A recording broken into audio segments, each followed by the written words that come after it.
So we did that lidocaine welt over here already, so she should be nice and numb. Do you feel that at all? No. Okay. So I'm going to make my little tunnel again. So we're going to tunnel to make that nice transition. And this just a tend to the skin so you can kind of see that's the kind of tunnel we want. That's subdermal plane. Okay. So I'm just going to make a little vector here for those spots. Again, it's a sharp cannula. It's going to go through very easily, but I think the tunnel at least makes your placement easier when you're first starting. Okay. So as soon as I take that out, she's probably going to have a little bit of a bleed, so I'm just going to have a 2x2 handy. So we're going to take that out. Not bad. All right. So we're going to do our first one right here for the nasolabial fold. Okay. Good. You'll feel that pop in the tissue, and that just tells you you're in the right plane. So I'm going to feel my needle. I'm going to use the left hand to do most of my maneuvering. So I'm staying in the plane I want to stay in. Where's my needle tip? Right there. I'm getting close to where I want to end.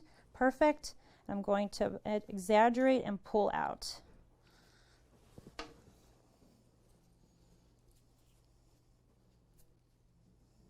Good. 2 more.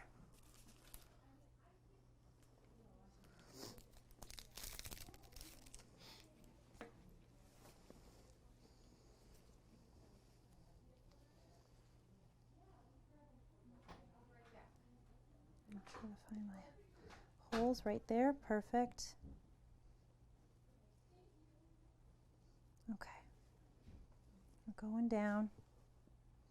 You know what? It feels pretty deep, so I'm going to pull out. Use your judgment.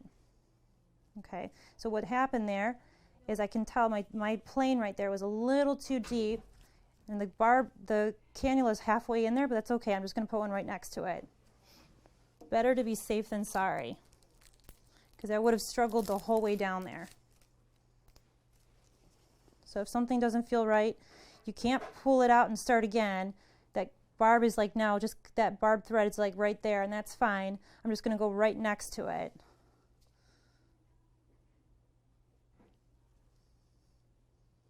There we go.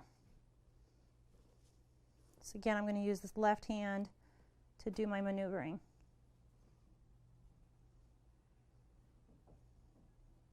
More pull than push. Good. I'm in the right spot, and I'm going to engage. Good. You doing okay? Mm-hmm. Okay. Paula has really nice cheekbones, so sometimes getting over that curve is a little challenging, but it's okay.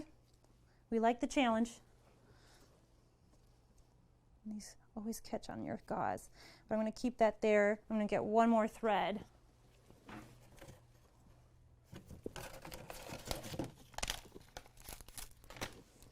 Okay, our last one.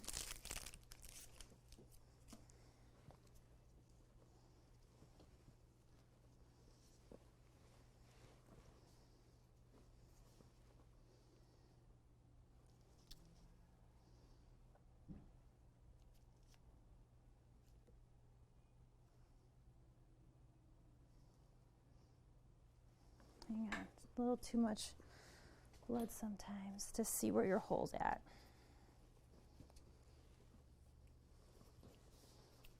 There we go. And then by the third one, you have to fight for some space. There we go. Okay, so I'm going to use my curtain rod technique. Left hand's doing most of the maneuvering.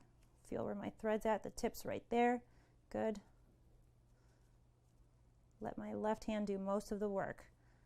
I'm getting close to that jowl, right at the jawline, which always feels the most tender. Pull out as I push up. Good. We did it. So we're now just going to cut and clean her up. You want to use iris scissors.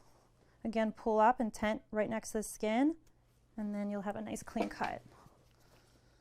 And then just make sure you push the skin, or push the skin over the barb insertion point so it covers up, and then we'll put a Band-Aid there. I like to keep the Band-Aid on for 24 hours so it stays clean.